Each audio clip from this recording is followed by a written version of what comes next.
By 1940, 2 of every 3 households in America had a radio, and twice as many people owned radios as owned telephones. At the start of America's involvement in World War II, the federal government realized that it needed every citizen involved to help win the war. And by every, that included black people, who were at the time depicted on radio and in movies as nothing more than lazy, clownish, comic relief. So, a series of groundbreaking radio programs were created.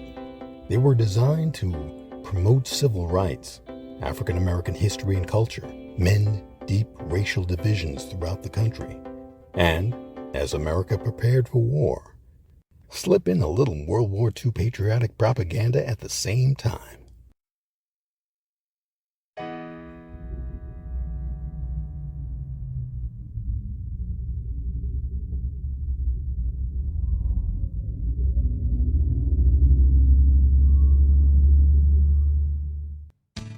In 1946, the U.S. Supreme Court banned segregation on all interstate bus travel. And in 1960, the Supreme Court's Boynton v. Virginia decision extended that earlier ruling to include bus terminals, restrooms, and other facilities associated with interstate travel. However, the Deep South felt that integrated restrooms was a bridge too far and totally ignored the ruling. The Freedom Riders were groups of black and white civil rights activists who participated in bus trips throughout the South to protest segregated bus terminals.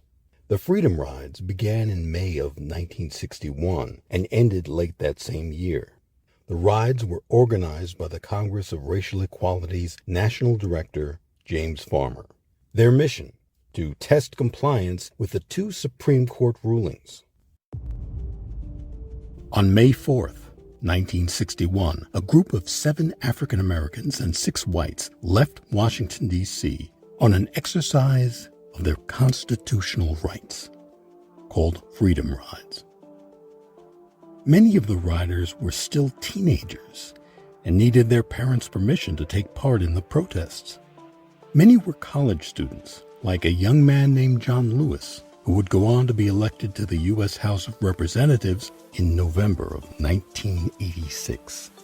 Unfortunately, we lost Representative Lewis to cancer in 2020.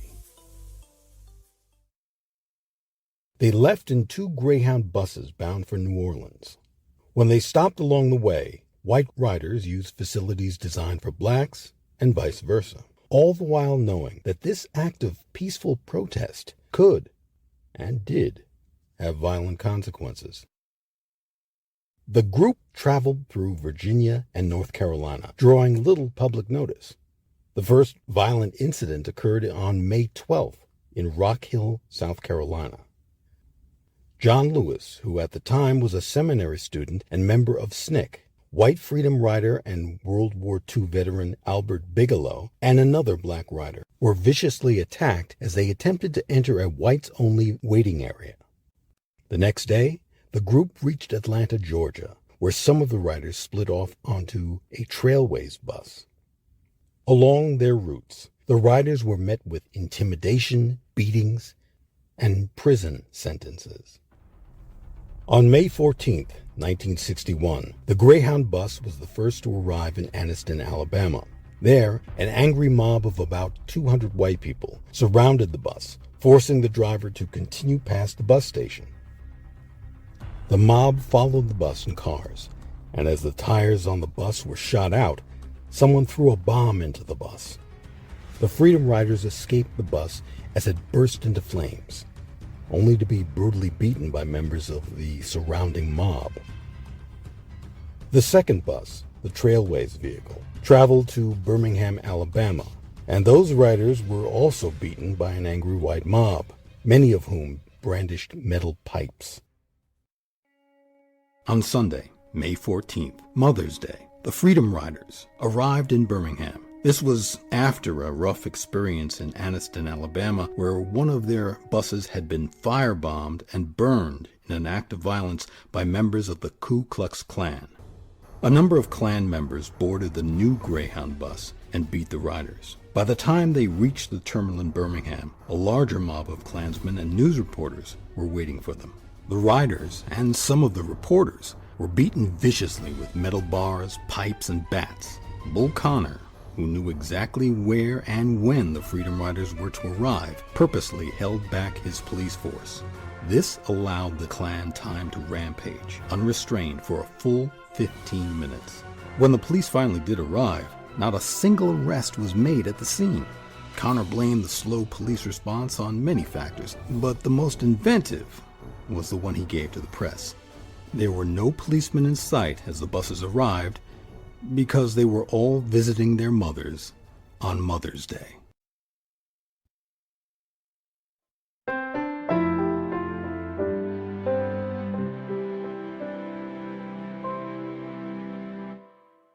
This is African American History is American History.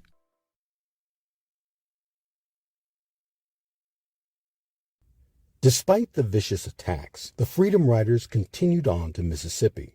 By now, the entire world had watched on television the savage violence that took place in Alabama. President John F. Kennedy personally called Mississippi Governor Ross Barnett to ensure the safety of the riders. Governor Barnett agreed that there would be no mob violence. He instead had the Freedom Riders arrested the minute they arrived at the terminal in Jackson, Mississippi. The riders were all convicted and sent to the Mississippi State Penitentiary. Now, since the beginning of the 20th century, this was one of the most notorious prisons in America. Governor Barnett later stated, quote, "We don't want to break their bones. We only want to break their spirits." End quote.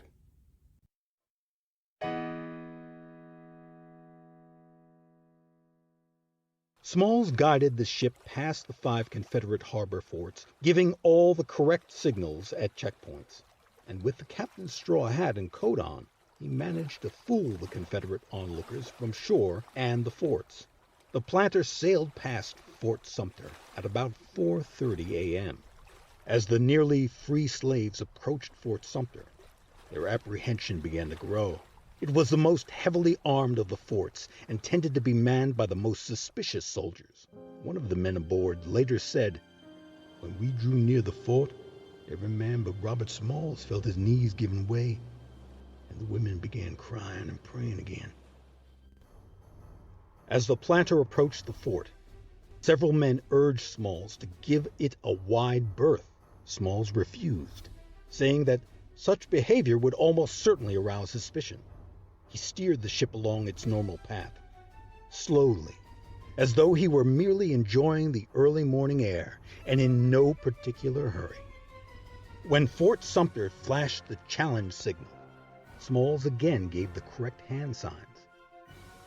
There was a long pause. The fort didn't immediately respond, and Smalls now expected cannon fire to shred the planter to bits at any moment. Finally, the fort signaled that all was well, and Smalls sailed his ship out of the harbor. The alarm was only raised after the ship was beyond gun range. Rather than turn eastward towards Morris Island, Smalls had headed straight for the Union Navy fleet, replacing the rebel flags with a white bedsheet which was brought by his wife. The CSS Planter had been seen by the USS Onward, which was about to open fire, until a crewman spotted the white flag. In the dark, the sheet was difficult to see, but thankfully, the sunrise arrived, making it clearly visible. As one witness account put it, "Just as our number 3 port gun was being elevated, someone cried out, 'I see something that looks like a white flag.' And, true enough, there was something flying on that steamer that would have been white by application of soap and water. As she neared us, we looked in vain for the face of a white man. When they discovered that we would not fire on them, there was a rush of contrabands out on our deck, some dancing, some singing, whistling, jumping, and others stood looking towards Fort Sumter and muttering all sorts of maledictions against it. As the steamer came near, and under the stern of the Onward, one of the colored men stepped forward and, taking off his hat, shouted, "Good morning, sir. I brought you some of the old United States guns. I'm sure you can put them to use, sir. That man was Robert Smalls. The Onward's captain, John Frederick Nichols, boarded the planter, and Smalls asked for a United States flag to display. He surrendered the planter and its cargo to the United States Navy.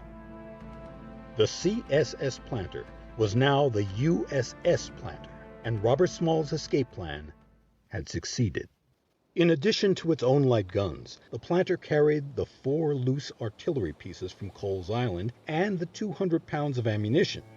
But most valuable was the captain's code book, containing the Confederate signals and a map of the mines and torpedoes that had been laid in Charleston's harbor.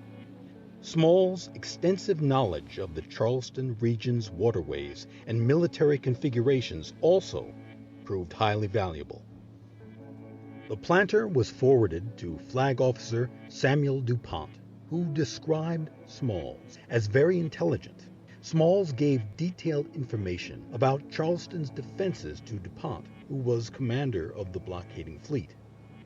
DuPont was impressed, and he expressed that in the following report to the Navy Secretary in Washington, in which DuPont stated, "Robert, the intelligent slave and pilot of the boat, who performed this bold feat so skillfully, informed me of the capture of the Sumter gun, presuming it would be a matter of interest. He is superior to any of the contraband who have come into our lines, and seems more intelligent than many of them have been." After his escape, Smalls served as a pilot for Union ships in the Charleston area. He was eventually assigned to serve aboard the planter again. By 1862, Smalls, at only 23, quickly became known in the North as a hero for his daring exploit. Newspapers and magazines reported his actions. The U.S. Congress passed a bill awarding Smalls and his crewmen the prize money for the capture of the planter. The vessel was valuable not only for its guns, but low draft in Charleston Bay. Southern newspapers demanded harsh discipline for the Confederate officers whose joint shore leave had allowed the slaves to steal the boat. Smalls' share of the prize money came to $1,500. Now, that would be the equivalent of $47,602.87 in 2021 dollars. Immediately after the capture, Smalls was invited to travel to New York to help raise money for ex-slaves.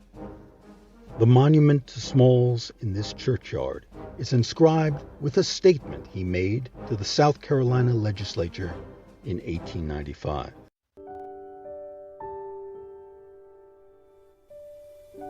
My race needs no special defense. The past history of them in this country proves them to be the equal of any people anywhere. All they need is an equal chance in the battle of life.